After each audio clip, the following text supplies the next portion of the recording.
이번 시간에는 매크로 작업부터 시작해 보도록 하겠습니다. 자, 매크로 작업. 제일 먼저 임의의 빈 셀을 클릭해 주신 다음에 개발 도구에서 매크로 기록 클릭.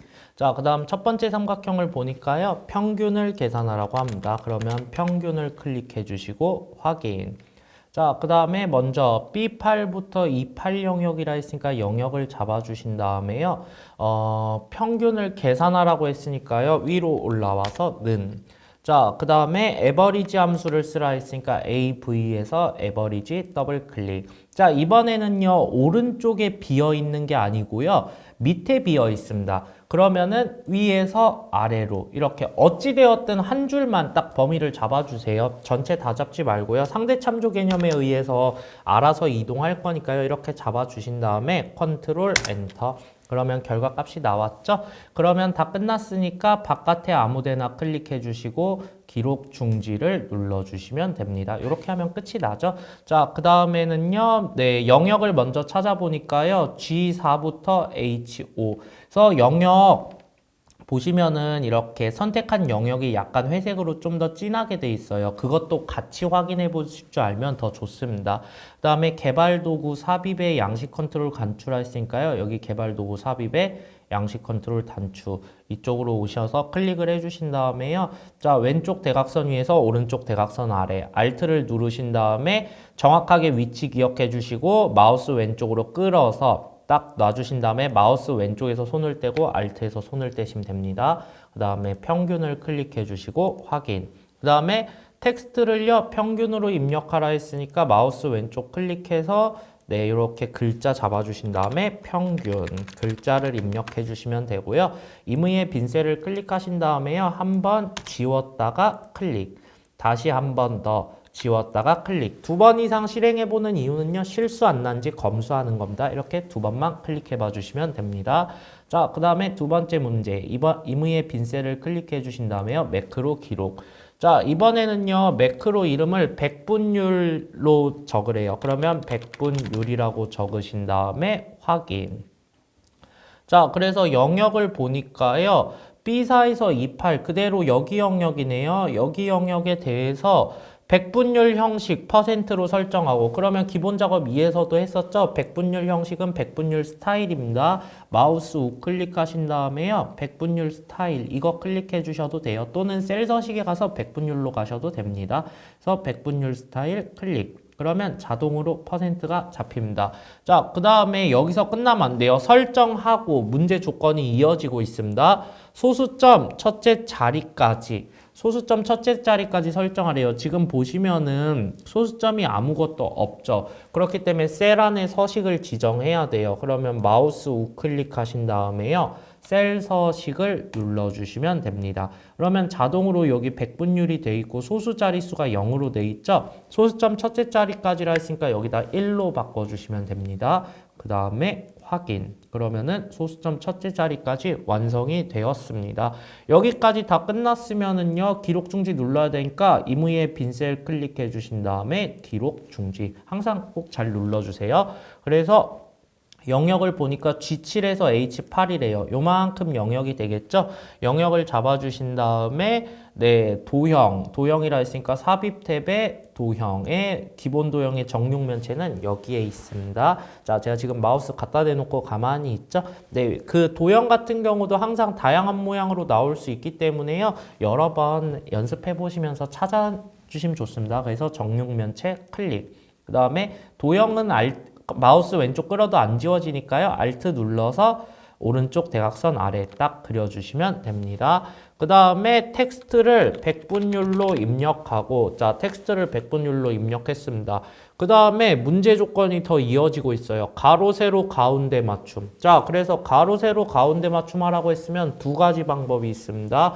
첫 번째는요. 이 도형 안에 글자를 썼잖아요. 그러면 마우스 우클릭을 해서요. 여기 보시면은 도형 서식이라고 있습니다. 도형 서식을 눌러주시면은요. 오른쪽에 이렇게 서식이 떠요. 여기에 오셨을 때 여기 지금 페인트 통이 첫 번째 게 클릭되어 있죠. 오른쪽 끝에 보면 크기 및 속성이라고 나옵니다. 이 크기 및 속성을 클릭해 주신 다음에요. 텍스트 상자로 가주시면 돼요. 글자, 도형 안에 글자를 넣었기 때문에 텍스트 상자로 와주셔서 여기 보시면 세로 맞춤 있죠. 세로 맞춤이 위쪽으로 돼 있는데 이거를 정가운데로 클릭해 주셔도 됩니다. 이렇게 해도 가로, 세로, 가운데 맞춤이 되고요. 또는 제가 일단 다시 원상복귀 시켜 놓을게요. 여기서 하는 게 아니고요. 홈 탭에 오시면은요. 지금 요 글꼴 옆에 맞춤이라는 부분에 보면은 위에가 세로 맞춤, 아래가 가로 맞춤입니다. 그래서 여기서 세로를 가운데 맞춤 클릭, 가로를 가운데 맞춤 클릭. 어떻게 해도 상관없습니다. 이렇게 해도 가로, 세로, 가운데 맞춤이 됩니다. 자, 그래서 가로, 세로, 가운데 맞춤으로 지정했고요. 도형을 클릭할 때 백분율 매크로가 실행되도록. 그러면 마우스 우클릭 하신 다음에 네, 그 매크로 지정을 눌러주셔서 백분율을 클릭해 주신 다음에 확인. 그리고 여러 번 클릭해 보면 되죠. 이상이 있는지 없는지만 클릭해 보시면 됩니다. 참고로 요거는 잘 된지 해보고 싶으면 이렇게 딜리트 눌러서 평균 클릭해 봐 주시고 이렇게 클릭해도 되고요. 이렇게 백분율 스타일로 하라고 했잖아요. 그럼 마우스 우클릭한 다음에 다른 스타일, 쉼표 스타일로 바꿔보는 거예요. 이렇게 한 다음에 백분율 스타일 해봐도 제대로 나오는 게 확인이 되실 겁니다. 여기까지 되셨으면 임의의 빈셀 클릭하신 다음에 저장 이렇게 눌러주시면 됩니다. 자, 다음 차트 작업을 가보도록 하겠습니다. 자, 차트 문제를 보니까요. 이제 출력 형태랑 같이 보면서 볼 건데요.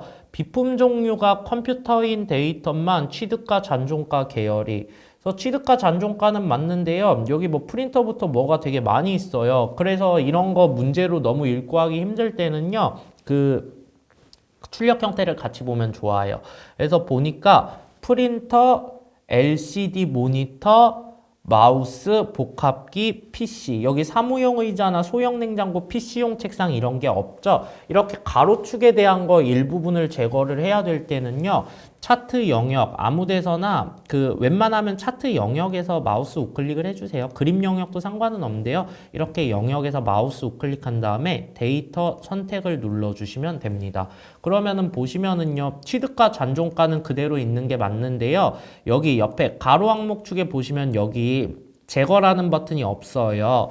여기서 필요 없는 것만 체크 해제를 하셔도 돼요. 이렇게 체크 해제, 그 다음에 사무용 의자 이렇게 체크 해제를 해서 확인 버튼을 누르셔도 되고요. 또는 컨트롤 Z로 되돌려 볼게요.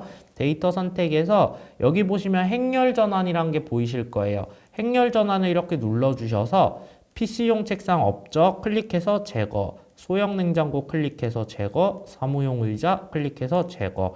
대신에 문제는요. 이거 행렬 전환 문제 요구 조건에 없었는데 우리가 마음대로 한 거잖아요. 그러면은 다시 원상복귀. 이렇게 행렬 전환을 해서 확인 버튼을 이렇게 눌러주셔도 됩니다. 그러니까 컨트롤 Z로 되돌릴게요. 방법은 여러 개가 있으니까 편한 방법으로 해주세요. 자, 그래서 저는 그냥 이렇게 체크만 해제할게요. 3개만 체크 해제하면 되겠죠? 확인. 그러면은 5개가 남습니다.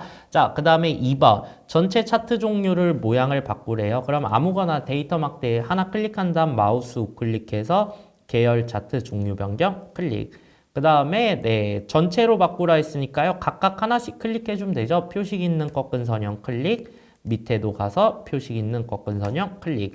문제에서 보조축으로 지정하란 말이 없었죠? 그러면 이거 건드리지 않으셔도 됩니다. 그냥 확인. 이렇게 하면 출력 형태랑 같이 모양이 바뀌었습니다. 자, 3번. 차트 제목은 차트 위로 추가하여. 차트 제목을 추가하라 했으니까요. 차트 도구의 디자인 탭으로 오셔서 차트 요소 추가. 그래서 차트 제목 오신 다음에 차트 위로 추가라 했으니까 차트 위 왔으면 클릭. 그 다음에요, 네, 그림과 같이 입력하고, 그러면은 수식 입력줄에 와서 입력할게요. 컴퓨터의 취득가와 잔존가 입력을 해주신 다음에 엔터 이렇게 쳐주시면 되겠죠. 자, 그 다음에 글꼴은 굴림체. 그러면 이거 앞에서 차트 제목이라고 했잖아요. 그러면은 여기선 입력까지만 가능해요. 서식을 바꿀 거면 직접 오셔야 됩니다. 제목으로 오셔서 마우스 우클릭 하시면은요. 여기 중간에 보시면 글꼴이란 게 있어요. 글꼴 뭔가를 바꾸라고 했죠? 그러면 글꼴을 클릭해 주시면 됩니다. 그래서 굴림체, 그러면 한글 글꼴이겠죠? 한글 글꼴을 이렇게 뒤에를 마우스 왼쪽으로 한번 클릭해 주시면 전체가 선택되거든요. 여기서 굴림체라고 쳐주시면 돼요. 그리고 엔터 치면 이거 바로 확인 버튼 눌러지니까 그냥 굴림체라고 이렇게 입력만 해주시고요. 크기는 20, 요 옆으로 와서 크기는 20 이렇게 바꿔주시면 되고요. 글꼴 스타일은 굵은 기울임꼴 클릭하신 다음에 굵은 기울임꼴 클릭, 이렇게 조건에 맞게 클릭해 주신 다음에 확인 버튼을 눌러주시면 됩니다. 자, 4번. 취득가 계열 중, 취득가라고 하면 요 파랑색이죠? 요 파랑색 계열 중 프린터 앱만. 그러면은 여기 있네요. 그러면 이렇게 한 번 클릭하면 전체가 선택되기 때문에 하나 더 클릭해서 이렇게 하나만 클릭이 되었다. 여기다가 데이터 레이블 값을 표시하래요. 그러면은 차트 요소 추가에 가서 데이터 레이블. 그래서 위치를 어느 쪽으로 하냐? 위쪽으로 하라 했으니까 이렇게 위쪽으로 해서 클릭을 해주시면 됩니다.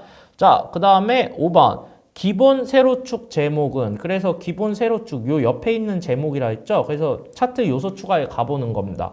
가보니까 기본 세로축이라고는 없는데 축 제목이라고는 있어요. 비슷한 용어가 있으니까 와서 보니까 기본 세로라고 보입니다. 똑같이 보였죠. 그럼 기본 세로 클릭해 주시면 돼요. 그 다음에 똑같습니다. 입력하는 거는요, 수식 입력줄에서 같이 바로 입력해 주셔도 돼요. 그림과 같이 입력하라 해서 금액이라고 입력한 다음에 엔터. 그러면은 잘 입력이 되었죠. 입력하고 값을 거꾸로를 지정하래요. 근데 여기서 보시면은요, 값을 거꾸로나 이런 거에 대한 얘기는 없죠. 그래서 잘 모르겠을 때는 더블 클릭하면 되는데요. 자, 앞에서 기본 세로축이라고 했잖아요. 기본 세로축 제목. 그러면 여기를 먼저 더블 클릭을 해보는 거예요. 기본 세로축 제목에 대해서 더블 클릭을 해보니까 뭐 이렇게 아무리 찾아보더라도 별게 안 나올 거예요. 여기서는 별게 안 나오고요. 값을 거꾸로의 작은 따옴표가 되어 있는 게 보이시죠? 그래서 어쨌든 기본 세로축, 그 다음에 제목이란 말이 나왔으니까요. 기본 세로축을 이렇게 다시 클릭해 봐 주시면은요. 여기 오른쪽 끝에 축 옵션에 보시면은요. 요 막대를 클릭해서 축 옵션을 클릭해 보시면은요. 여기 값을 거꾸로 하고 있습니다. 그래서 항상 작은 따옴표를 잘 봐주세요. 작은 따옴표가 조건 또는 제목이 된다. 그리고 디자인 탭에 차트 요소 추가해서 찾을 수 없는 거는요. 해당 문제 요소값에서 요소값의 서식으로 찾아가 가지고 똑같은 글자가 있는 곳을 찾아본다. 컴퓨터 활용 능력 시험은 기능 시험이니까요. 그 기능들을 잘 찾아보는 연습을 해주시면 됩니다. 그래서 이렇게 값을 거꾸로 하면요. 출력 형태랑 똑같은 모양이 되었죠. 그러면 요거는 닫아주신 다음에 임의의 빈셀 클릭하고 저장 이렇게 눌러주시면 됩니다.